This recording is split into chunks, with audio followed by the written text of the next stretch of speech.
Dmitry Mendeleev invented the first periodic table arranged by atomic mass.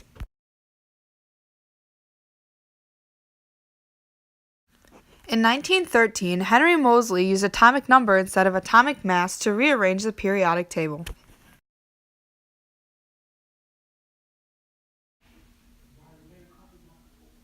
Metals, nonmetals, and metalloids.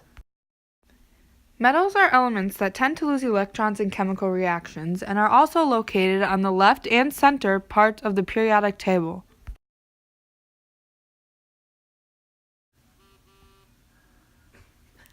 Nonmetals are elements that tend to gain electrons in chemical reactions and are located on the right side of the periodic table, other than hydrogen, which is located in the top left. Metalloids are elements that have property characteristics of a metal and a nonmetal and are located more towards the right side of the periodic table in between the metals and the nonmetals. The blocks of elements are the S block, P block, D block, and F block.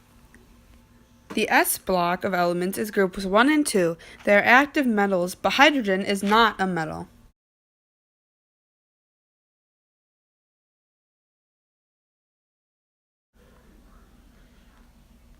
The P block elements are groups 3A through 8A. They're the metalloids.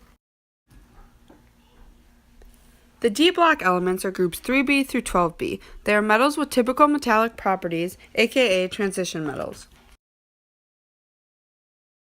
The F block elements are lanthanides, actinides, and are called the intertransition metals. Atomic radius is the radius of the atom and indication of the atom's volume. Atomic radius decreases as you go from left to right across the period. Stronger attractive forces in atoms as you go from left to right between the opposite charges in the nucleus and electron cloud cause the atom to be sucked together a little tighter. Atomic radius also increases as you go down a group. There is a significant jump in the size of the nucleus each time you move from period to period down a group. Additionally, new energy levels of electron clouds are added to the atom as you move from period to period down a group, making each atom bigger. Ionization energy is the amount of energy required to remove the outermost electron. Ionization energy increases as you go from left to right across the period.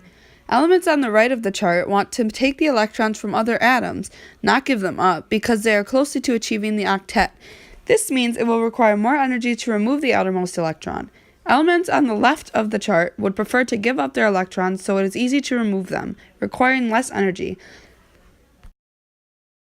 Ionization energy also decreases as you go down a group. The shielding effect makes it easier to remove the outermost electrons from those atoms that have many electrons. Ionic radius increases as you move from top to bottom on the periodic table. Ionic radius also decreases as you move across the periodic table from left to right. Although ionic radius and atomic radius do not mean exactly the same thing, the trend applies to atomic radius as well as to ionic radius. Electronegativity increases as you go from left to right across the period.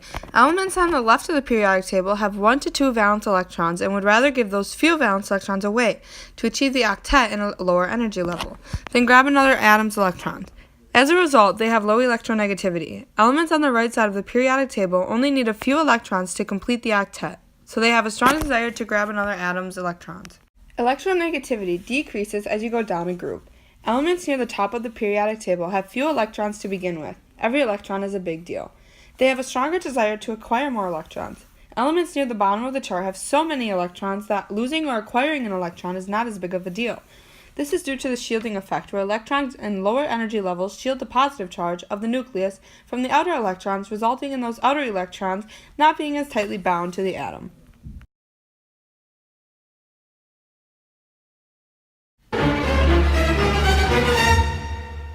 Did you know J is the only letter not in the periodic table? Also, it only contains 109 different elements, and 90 of the 109 elements are found in nature.